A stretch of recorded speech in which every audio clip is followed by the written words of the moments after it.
আমি বেঁচে থাকতে ওয়াকআপ করতে দেবো না। এসআইআর তো রাজ্য সরকার করেনি, এসআইআর তো দিল্লি করেছে, কেন্দ্রীয় সরকার। তাহলে আপনি এখানে আন্দোলন করছেন কেন? ভোট আসলে সংখ্যালঘু চিৎকার, সংখ্যালঘুদের হাত থেকে বই খাতা কেড়ে নিয়ে সকলেতে বোমা বন্দুক গুলি ধরিয়ে দিয়েছে। মানুষ কিছুদিন পরে এদের জবাব দেবে এবং তাড়িয়ে তাড়িয়ে এদের মারবে। মমতা ব্যানার্জির নীতি আদর্শ আজও পর্যন্ত বাংলার মানুষ জানতে পারল না। ওনার নীতি আদর্শ সবসময় ভোট বক্সের উপরে নির্ভর করে হয়। মানুষের ভালোবাসা এবং সংখ্যালঘুদের ভালোবাসা তথা এই যে ওয়াকফ সম্পত্তি ওনার কাছে বড় জিনিস। ওনার কাছে বড় জিনিস হচ্ছে উনি কতটা ভোট বক্সে লাভবান হবেন, আর সমস্ত কাজ উনি সেই ভেবেই করেন। উনি বলেছিলেন যে আমি বেঁচে থাকতে ওয়াকফ করতে দেবো না, এসআইআর করতে দেবো না, ওয়াকফ করতে দেবো না। এবং তা সত্ত্বেও দেখা যাচ্ছে যে ওয়াকফের পিছনে ওনার কোনো বাক্য ব্যয় নেই, বরঞ্চ যারা এখানে সংখ্যালঘুরা তাদের প্রাণের সঙ্গে সম্পর্ক, তাদের আত্মার সঙ্গে সম্পর্ক এই ওয়াকফ। সংখ্যালঘুদের এত ওতপ্রোতভাবে জড়িত এর ওয়াকফের উপরে ভিত্তি করে, সেটা সংখ্যালঘু ছাড়া কেউ বোঝে না। সেই সম্পত্তির জন্যে যারা কেন্দ্রীয় সরকারের আইনের বিরুদ্ধে পথে নামলো যে সংখ্যালঘুরা, তখন মমতা ব্যানার্জি কী করলেন? তোমার প্রয়োজন হলে তোমরা এবারে, আমি এটা মানব না, তোমরা দিল্লিতে গিয়ে আন্দোলন করো। ঠিক আছে, তাহলে এসআইআর তো রাজ্য সরকার করেনি, এসআইআর তো দিল্লি করেছে, কেন্দ্রীয় সরকার। তাহলে আপনি এখানে আন্দোলন করছেন কেন? সুতরাং মমতা ব্যানার্জি যে রাজনীতি, ধর্ম এবং রাজনীতি সময় আসলে বিভিন্ন সময় তার সংজ্ঞা চেঞ্জ হয়ে যায়।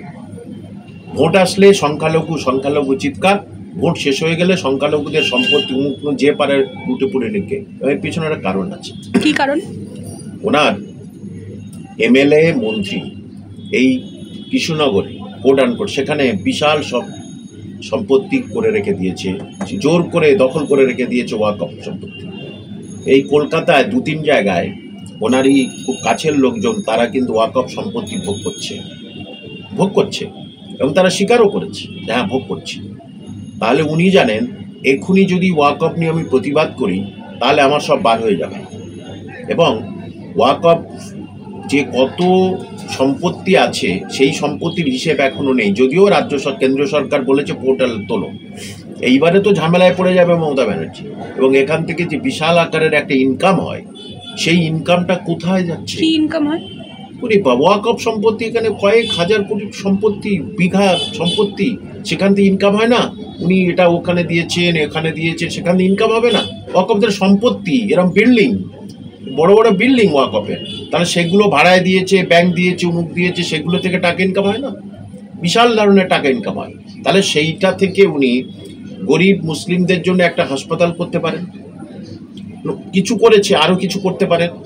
এখানের জন্য গরিব ছেলে মেয়েদের জন্য গ্রামে একটা ইংলিশ মিডিয়াম স্কুল করাতে পারেন। এগুলো কবরস্থান সুন্দরভাবে সুষ্ঠুভাবে উনি করে রাখতে পারেন। সেটা না করে ওয়াকফের বেশ কিছু সম্পত্তি বেদখল হয়ে গেছে, হ্যাঁ, সেইগুলো নিয়ে ওনার কোনো কথা নেই। কেন? তাহলে সংখ্যালঘুদের আত্মার সঙ্গে সম্পর্ক, সেই ওয়াকফ নিয়ে আপনার মুখে কোনো কথা নেই কেন? এ ভাঙড়ের কাছে একটি মসজিদের জমি, সেটা এনকেডিএ দখল করছে, সবাই জানে, এটা জেনে গেছে।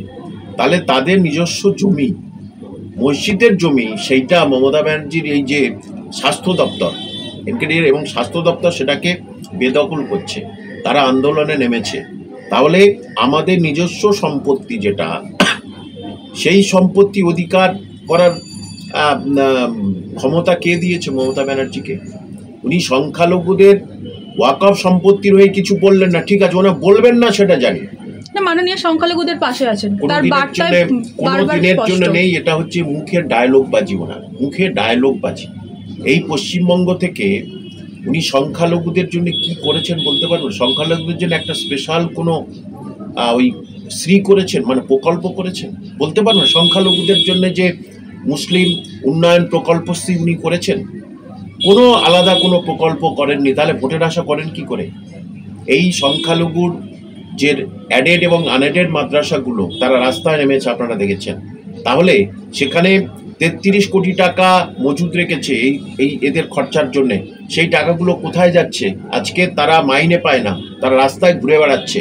তাহলে উনি সংখ্যালঘুর জন্য কি উন্নয়ন করেছে? একটাই উন্নয়ন করেছে, সংখ্যালঘুদের হাত থেকে বই খাতা কেড়ে নিয়ে সংখ্যালঘুদের বোমা বন্দুক গুলি ধরিয়ে দিয়েছে। এই উন্নতিটা করতে পেরেছেন, আর এতেই ওনার আখেরে লাভ। যত গুন্ডা মস্তান তৈরি হবে এই ভোটের সময়, ভোটের আগে পিছে মুসলমান তৈরি করাতে পারবেন, ততই ওনার ভোট বাক্সের হচ্ছে কে আরও কারসাজিটা বেশি বাড়বে। সেটা সংখ্যালঘুরা এখন বুঝে গেছে। এখন উনি জানেন সংখ্যালঘু ভোট আর ওনার কাছে নেই, তাই মতুয়া ভোটের দিকে উনি চলে যাচ্ছেন, যে মতুয়াদের কাছে যাচ্ছেন, সেখানেও সঠিক সম্মান পাননি। সংখ্যালঘুরা জানে আমাদের ওয়াকফ নিয়ে একটাও কথা বলেননি, আমাদের মাদ্রাসা নিয়ে কোনো কথা বলছেন না, আমাদের সম্পত্তি বেহাত হয়ে যাচ্ছে আপনি কোনো কথা বলছেন না, আমাদের মুসলিমদের বেশি পরিযায়ী শ্রমিক সারা ভারতবর্ষের বিভিন্ন রাজ্যে আছে মুসলিমদের, তাহলে এখানে চাকরি তো নেই, মাদ্রাসা চাকরি নেই, স্কুলে চাকরি নেই, ঠিক আছে, তাহলে এখানে যারা পরিযায়ী, যারা দিন আনে দিন খাবে, সেইটুকু আপনি জোগাড় করতে পারছেন না, সেইটুকু করতে পারছেন না। সুতরাং সবচেয়ে বেশি এখানে নিম্নগামীর অনুন্নতির দিকে গেছে, অবনতির দিকে গেছে, সেটা হলো সংখ্যালঘুদের সামাজিক আর্থসামাজিক উন্নয়ন। বাংলার কোষাগার শূন্য, ঠিক আছে, তো আপনি লক্ষ্মীর ভাণ্ডার কি জন্য দিচ্ছেন? মা বোনেদের, বাংলার মা বোনেদের লক্ষ্মী। এতদিন লক্ষ্মীর ভাণ্ডার ছিল না, তার চলেনি? তা তো চলে, তাতে তো ভালোভাবে চলছিল। তাহলে লক্ষ্মীর ভাণ্ডারটা দিয়ে আখেরে তার সন্তানদের নষ্ট করে দিচ্ছেন, তার সন্তানদের চাকরি কেড়ে নিচ্ছেন। যা 50,000 টাকা মাইনে দেওয়ার দরকার নেই, 1,000 টাকা দিচ্ছি তো, তোরা সুখে থাক। এবং কোন জায়গাটায় যে এই যে চাকরি নেই, অমুক নেই, ঠিক আছে, আর কি উন্নয়ন করেছে আপনি বলুন তো গ্রামে গঞ্জে? রাস্তাঘাট সামনে কিছু জায়গা দেখবেন, আরও ভিতরের দিকে যান, খানিকটা ঠিক খানিকটা বেঠিক, খানিকটা ঠিক খানিকটা বেঠিক। আপনি প্রান্তিক এলাকায় চলে যান দেখি, পুরুলিয়া বাঁকুড়া এইসব প্রান্তিক এলাকায় চলে যান। আমি তো নিজে সেখানে যাই এডুকেশনাল সেমিনারের জন্যে, সেখানে গিয়ে দেখি রাস্তাঘাটের কি অবস্থা।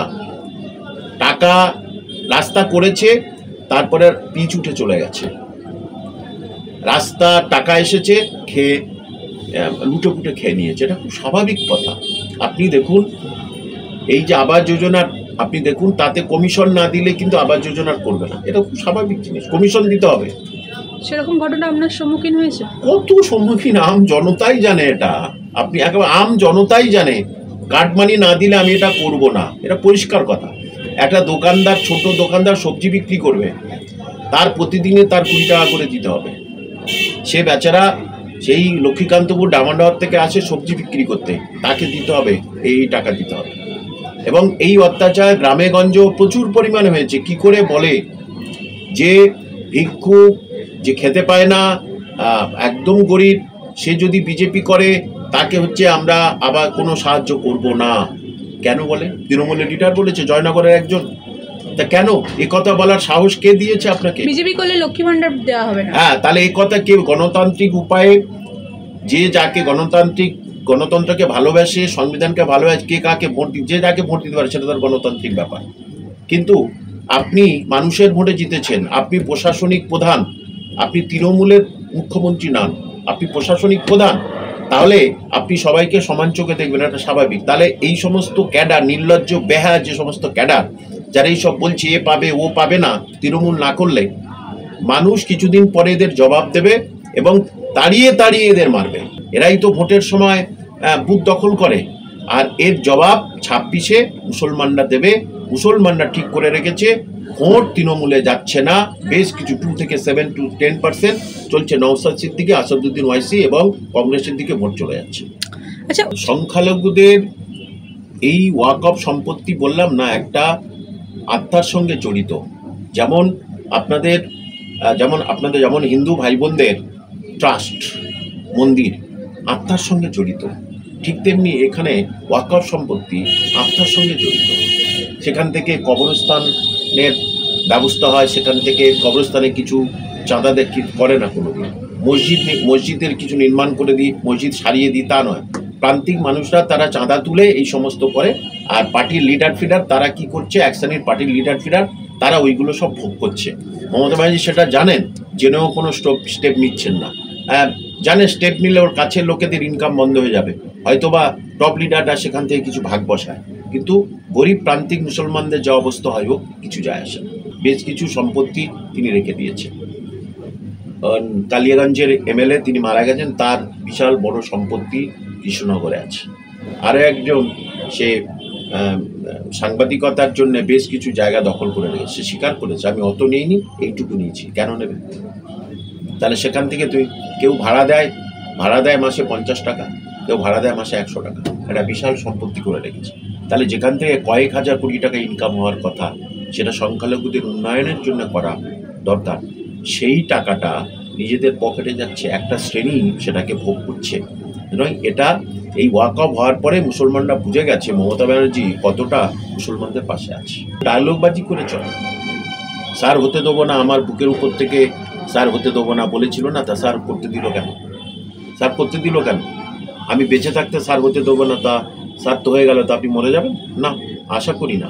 মাননীয় মুখ্যমন্ত্রী বহু বছর বেঁচে থাকুক, কারণ ওনার জেল যাত্রা দেখতে চাই। কোথায় জেল যাত্রা? এই চাকরি চুরির জেল যাত্রাটা অপেক্ষা করছে ওনার জন্য, সেই জন্য ওনার আয়ু কামনা করি। যে হেলে যায় না সেরকম গালাগালি কারা দেয়? যে মার খায় সে গালাগালি দেয়। হ্যাঁ, সাধারণ মানুষে গালাগালি দেয় না, যে আঘাত খায় সে গালাগালি দেয়। তা বাংলার মানুষকে তো আপনি হেলিয়ে দিয়েছেন, আর বাংলার মানুষ আপনাকে হেলিয়ে দিতে শুরু করেছে। আপনার এবারে আপনি খাদের কিনারায় চলে এসছেন, আপনার রাজনৈতিক ক্যারিয়ারের কিনারায় আপনি চলে এসছেন।